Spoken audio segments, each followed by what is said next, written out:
many people, and this is to include myself, are either living in or have been, which is where I am, living based on the hope of the potentiality of a situation, a subject, or a person, and not the substantial reality of that person, that life, that incident, that event. And on a day like today, many people have meditated, many people have worshiped some deity, many people have listened to some motivational speaker, many people have bought into some program that has promised them some great financial reward, love reward, life after death reward, some type of reward, all based on the hope of a potentiality without any substantial reality.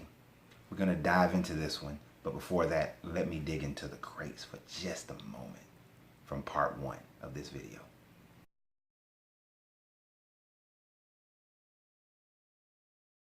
So what's up, everybody? How you doing? This is your Coach Renz, and I want to thank everybody for being here, all my subscribers on YouTube, Patreon, all my patrons, all everybody who follows me on Facebook and other pages. I appreciate you guys greatly. Continue to hit that subscribe button. If you're finding me for the first time, hit the subscribe button on YouTube, follow me on Facebook, join the fan page. I greatly appreciate it. And if you want to support the channel even deeper, then become a patron on Patreon or order from Uncle Renz Popcorn. Greatly appreciate every ounce of support. And please continue to comment, And based on comments, before I go forward in this part 2, I first want to discuss a position that someone made, a comment that was made by Brittany on part 1. So if you haven't seen part 1, go to reason 1 of this for why African Americans, why the Afro-American struggles to return to Africa, and you'll understand. And I'm going to break down some of the things that were in the question. I thought it was a great question. All right. So Brittany says, "I love your videos, and this one I have mixed feelings." First of all, Brittany, I think it's awesome that you have mixed feelings. I don't want people to listen to me without contemplating what I'm saying. Really contemplate it. If it fits for you, great. I always say, take from me what works for you, throw away the rest. Throw away the rest, because it's all about you. It's not about me. So I'm glad that you do have mixed feelings. I find that exciting. She said that on pets, yes, I agree. The animals are being taken out of their natural habitat and in most cases forced to conform to the environment. But if you care for them properly, I have a hard time seeing it as being, I don't know, wrong. I grew up with pets, and they are family. Sure, there is training to use the yard, but I don't think people who do it with love and kindness are doing something wrong. Don't know. I just can't agree with that. I do respect your views on that. Before I get into her last part of her statement, I want to talk to that point. And you're absolutely right. Many people who have pets, they do love the pet. They do look at the pet as family. But in the same way, many people who had slaves during American slavery, the slavery throughout the Americas, looked to them as family. They looked to especially the nannies as family, the house Negroes as family. They took care of them. Many people didn't suffer the atrocities of slavery and the brutality of slavery that we've seen depicted so many times. Many slaves didn't receive it to that degree. But let me put it like this. I have worked with and talked to and consoled and counsel many women who have experienced some type of sexual molestation, from the ones who were grabbed upon and almost raped, to the ones who were raped, to the ones who were brutally raped, to the ones who were systematically over a long period of time beaten and brutalized and raped over and over and over again until it became normalcy for them. I've worked with women on all different levels, known women on all different levels, befriended women on all different levels. But at the end of the day, it is still rape. At the end of the day, it is still a violation of the natural order of how a woman is supposed to be loved and treated. Whether it was just pinned down date rape, or it was stand on your neck, brutally beaten, mutilated genitalia, sex trade, rape, it is still a violation and it's still rape. So although loving kindness may have been given by the pet owner, loving kindness may have been given by the slave owner, it is still slavery. It is still, you have a pen that you cannot leave. Just as you say they are trained on using the yard. The slave was trained on how far they can go, where they can go, what they can say, what they cannot say.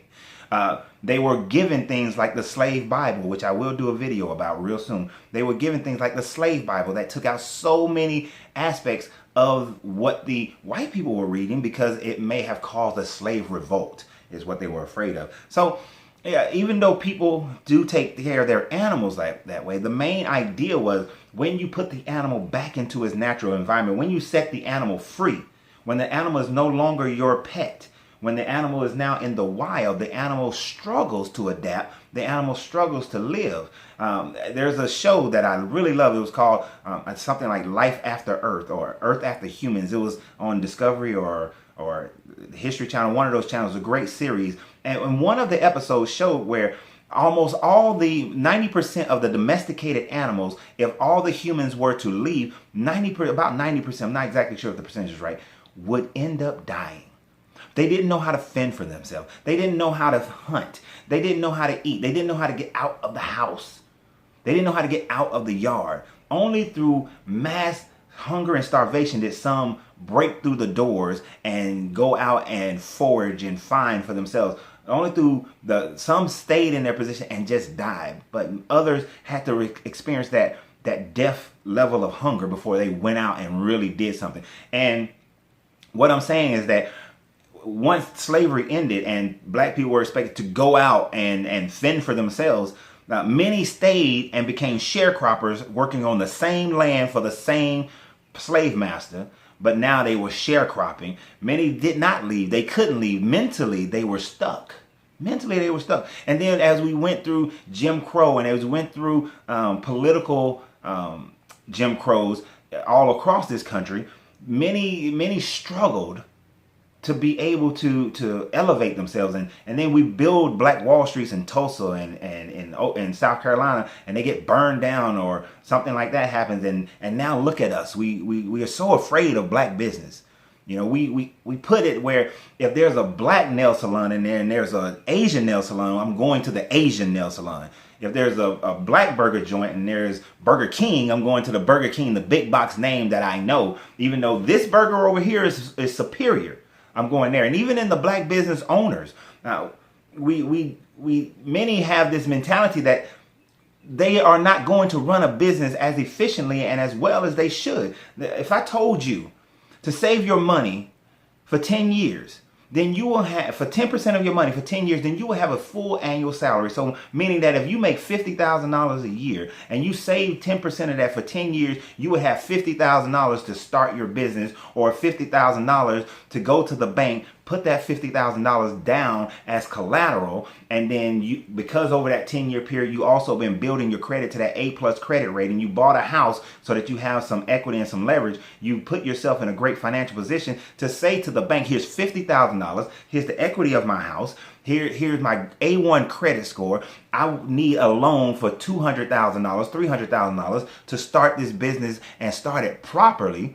With 6 months of working capital. If I told you to do that, most black people won't do it. Most black people in America won't do it. Now, most people won't do it, period. But especially in the black community, you'll find a higher percentage of people who won't do it. They don't believe in themselves.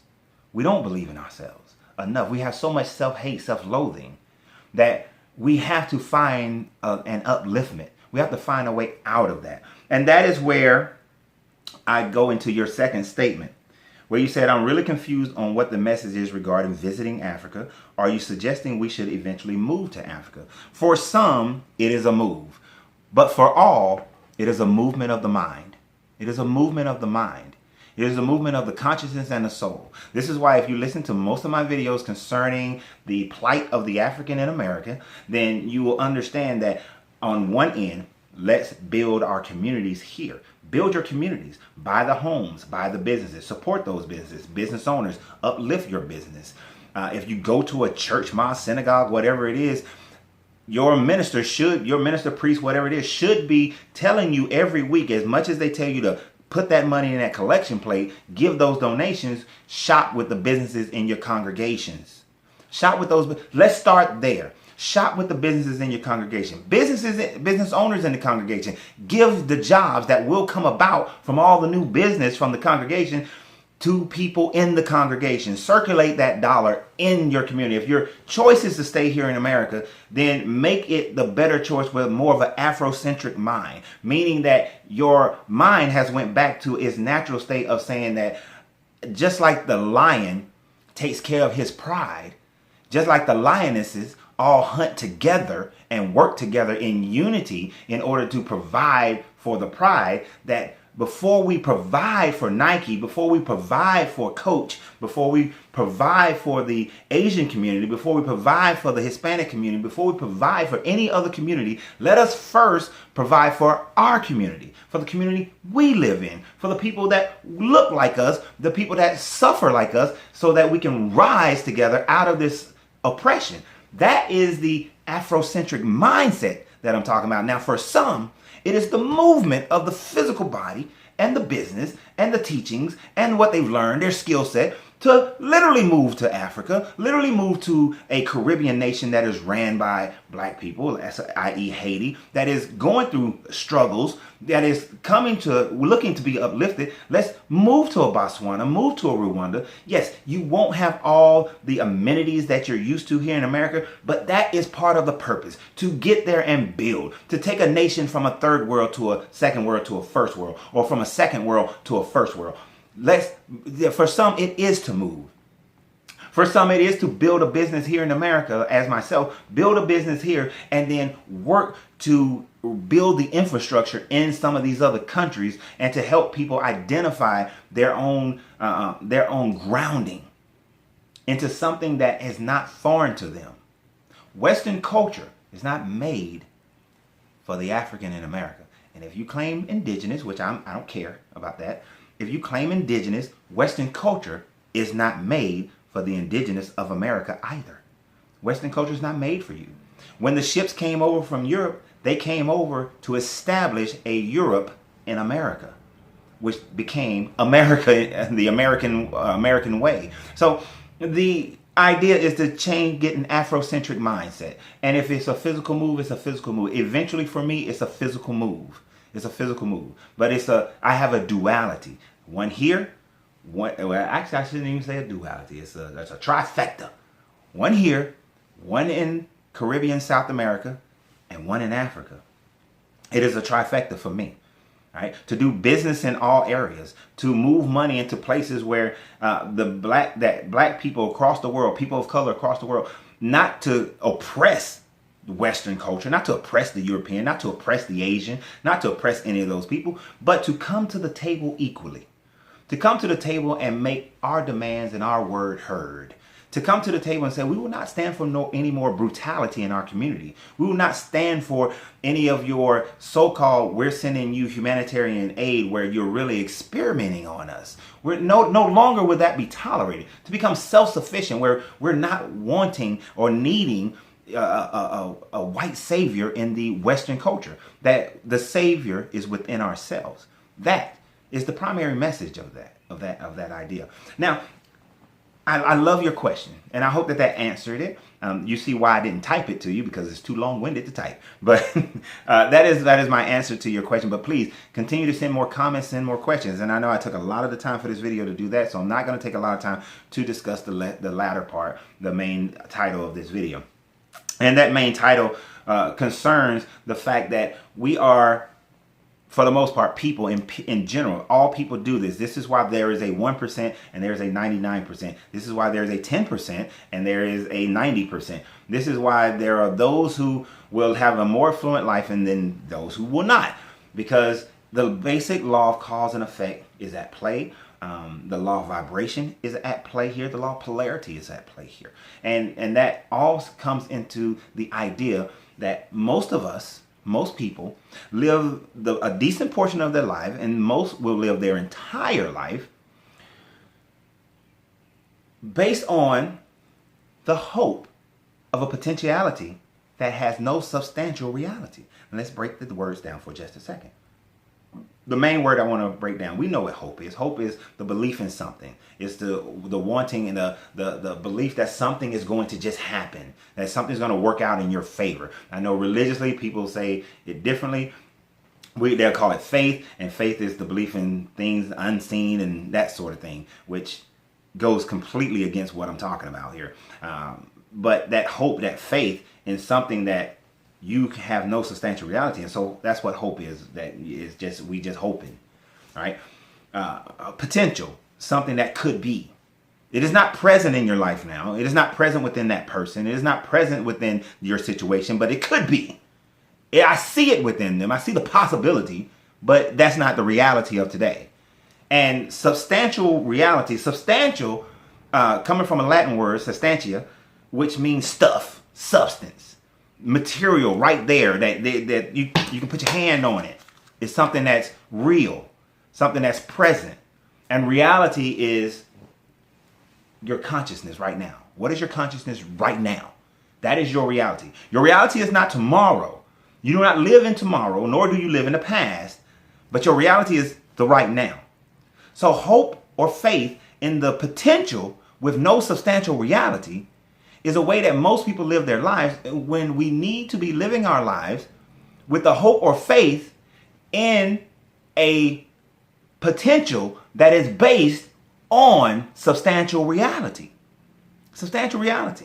Let me put this in a relationship term, in a relationship mechanism.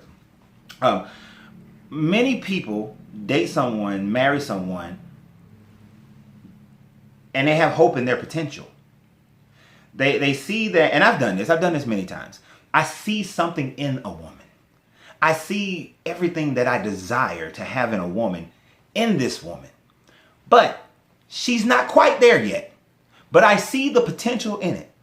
Now, the problem comes into play when she is not demonstrating anything in her current life that will tell me that that potential will be realized.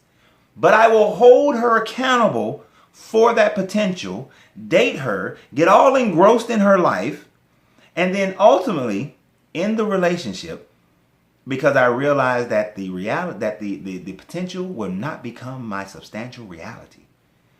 And all I've done is be a big roadblock, speed bump, painful hurt in that person's life, and also slow down my life. Make decisions that cause me financial woes, emotional woes, physical woes, and it just becomes a whole big mess. Many of you have experienced that before. Many of you think that you are the one who have working on someone else's potential, but it goes both ways. It's the law of polarity, that it is on both ends. Both of us have done it. Both people do it. Not just myself, but each woman I've been with has also done it. We are equal in that. We are equal. We are manifesting the law of gender. The divine masculine and divine feminine, both on the same polarity scale for the same thing, vibrating on the low vibrational scale of hope with no substantial reality. Now, I will interject this. And the reason why I said that you do it, and if they're not showing any evidence of substantial reality in the present for that potential to become real, when you do meet someone, and you meet a man or a woman, and they have a plan. They have a plan for their health. They have a plan for their finances. They have a plan, for how they want to live their life for the rest of their life. They have a plan for how they are going to be in a relationship. Many people don't put enough energy into focusing on how to develop the relationship.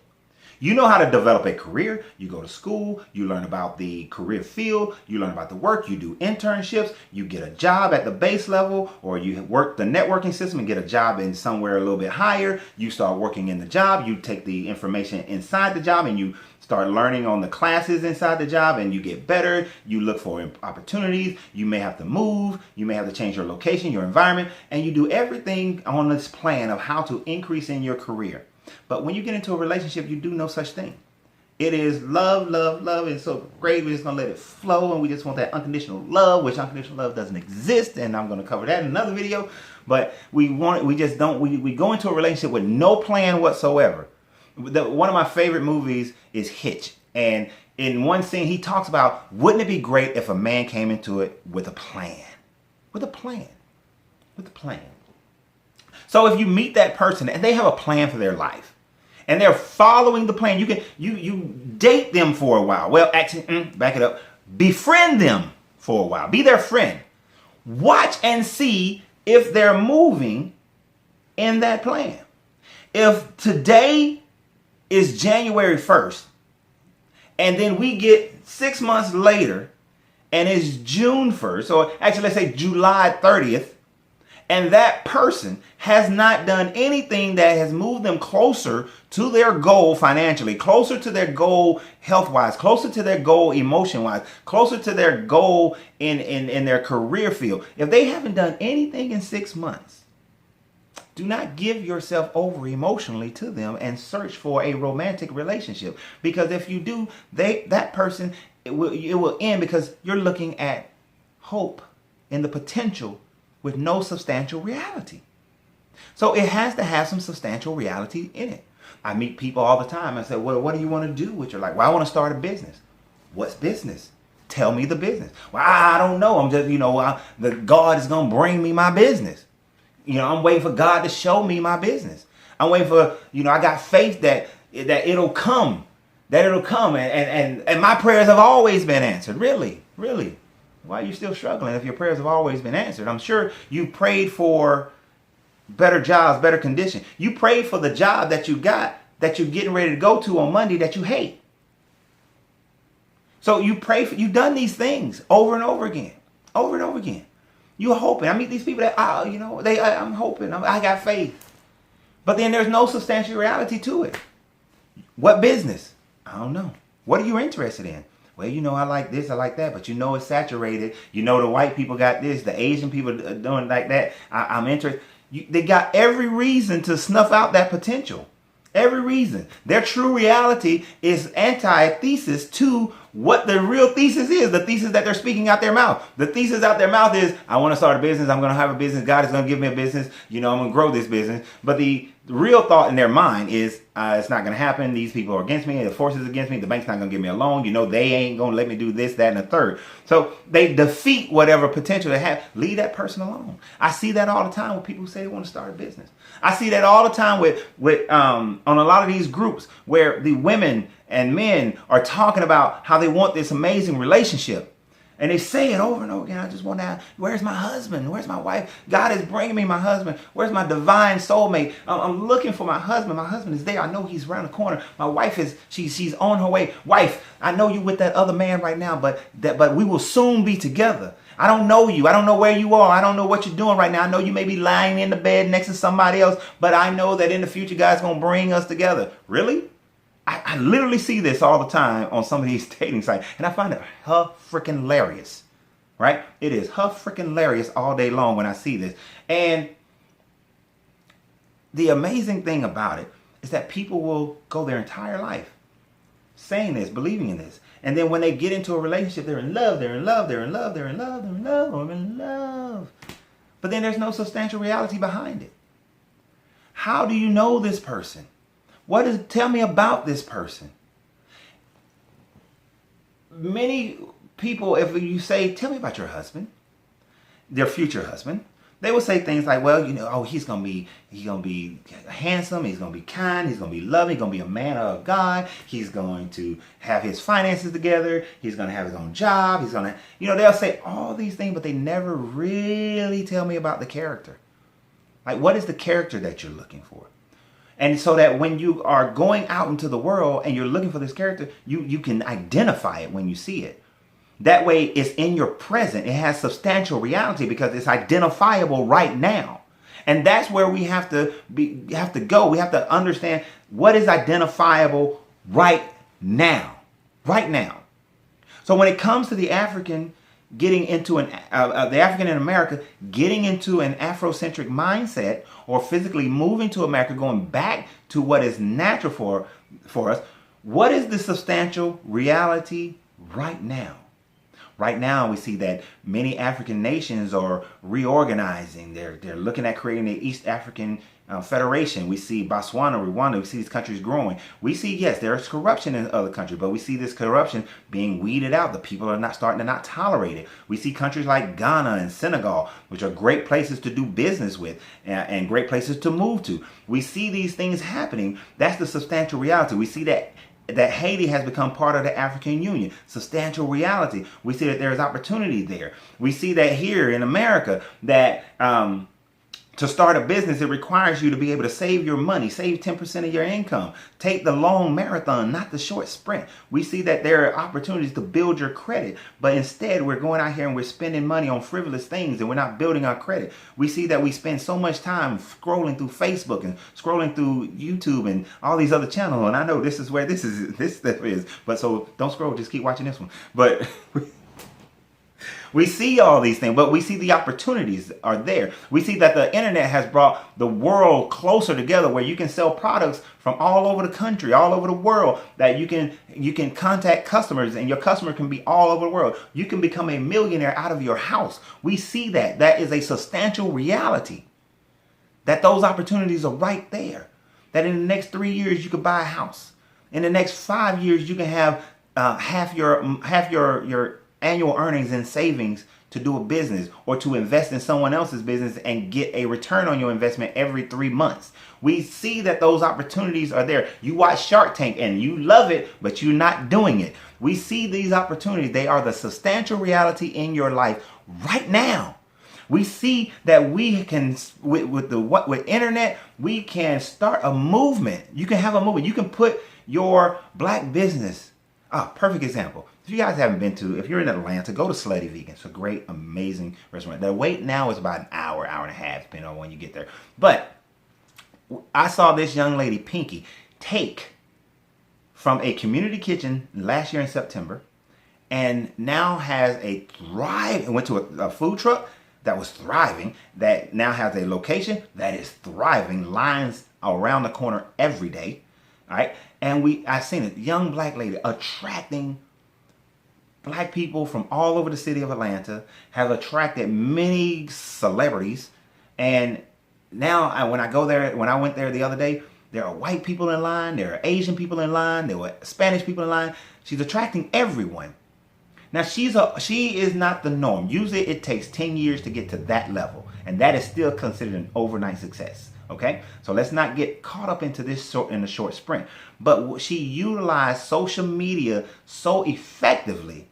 And many people don't know that in her story, she had a restaurant up in New York for a long time before she did what she's doing now. So really, her journey is more than just since September. It is everything she accumulated in knowledge and wisdom over that time frame. Her substantial reality of accumulation in the restaurant business that allowed for this moment in time for her to happen, and she's capitalizing on it big time. And I'm very, very excited about what she's doing. And you have to be willing to see the substantial reality in front of you in order for you to gain that future potentiality. I'm going to be talking about one of my clients in about 2 weeks, where the work that created the substantial reality is paying off in a great way, in a great way. I'll do it. I want it. We got a few more things to handle, and when it launches, I want to be there for that. And it's the way it's launching, to be there for that. That's when I want to tell you guys about it. But it's that whole, but it's based not on potential. It's not based on saying, you know what, I can take your business. I've had people come and do this many times about my popcorn shop. You know, I can take your business and make it a household name. And I would say, well, what companies have you made into a household name? I'm asking them for their substantial reality. Not their hope and potential, not their faith based on something unseen, unknown, based on something that they have no facts, no proof of. Show me your proof. Show me at least some proof. And not some emotional thing that can be attributed to almost anything. You know, the same way a Christian has their faith in their God, a Muslim has a faith in Allah, a Buddhist has a faith in karma. There's a faith that has no substantial reality that anybody can claim, and they claim the same miracles. The same miracle. Like the little comment that I made in a video a long time ago. You got a Jewish guy, a Muslim guy, a Christian guy, and a Hindu all in a car together. They spin around and get hit by another car, spin around in a wreck, and everybody walks out without a scratch. And they all screamed out for their God during the accident. Well, who saved them? Which God saved them? Did the gods all work together and say, well, I'm going to save my Hindu, I'm going to save my Christian, I'm going to save my Muslim, and I'm going to save my Jew? Did each one say that? I got mine, you got yours? No. Let the car be hit at a different angle. And the cause and effect say that they all die, or one die, or two die, or three die. But you know how that works. If one died, if the Hindu guy, if everybody died but the Christian, then it said, well, God, Yahweh is Jehovah is the right God. If everybody dies but the Muslim, then Allah is the right God. Because look, all three of them, the other ones died, but Allah saved him because he's a true believer. He's faithful. That is our rationale would be with something like that. We will make up some BS about the deity saving us instead of saying cause and effect. The car was struck at an angle at this speed, and because it was struck at an angle at this speed and the directional path that it went into after that, it did not hit any other obstructions, and no one had any brunt force directly on them, so everyone survived. Or the car got hit on the passenger side rear door, smashed in by a truck that had a front grille, and because of the impact, it killed that person on that side of the car because of where the impact occurred. Or this one person survived because they were further away from the mass impact and the tires rolling over and that sort of thing, and because of the way the car is built in the construction. We will not do that. We won't do that.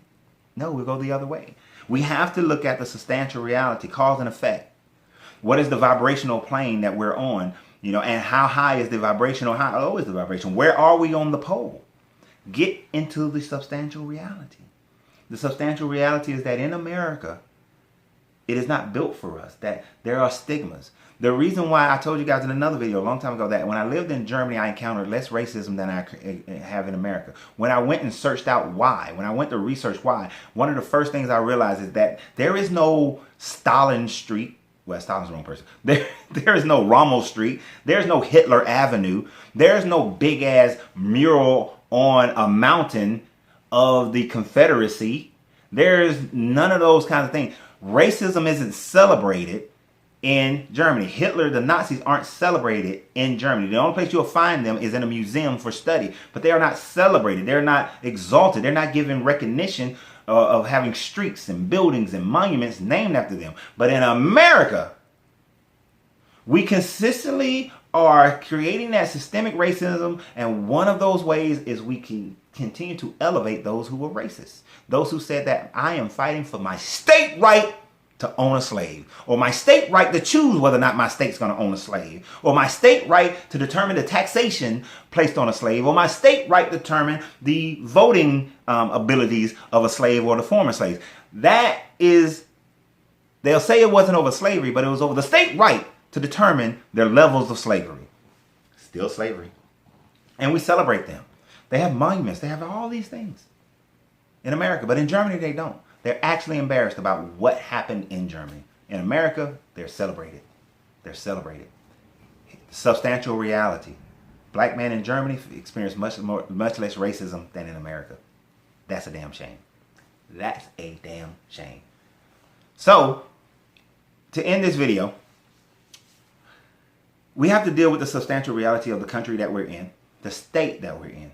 Stop going into this hope with no substantial reality and just wishing. Instead, we take action. We put the law of cause and effect into play. We vibrate on a higher level so that we rise up the polarity scale. We recognize that our consciousness works on multiple levels, those that we are aware of, but those that we barely touch on.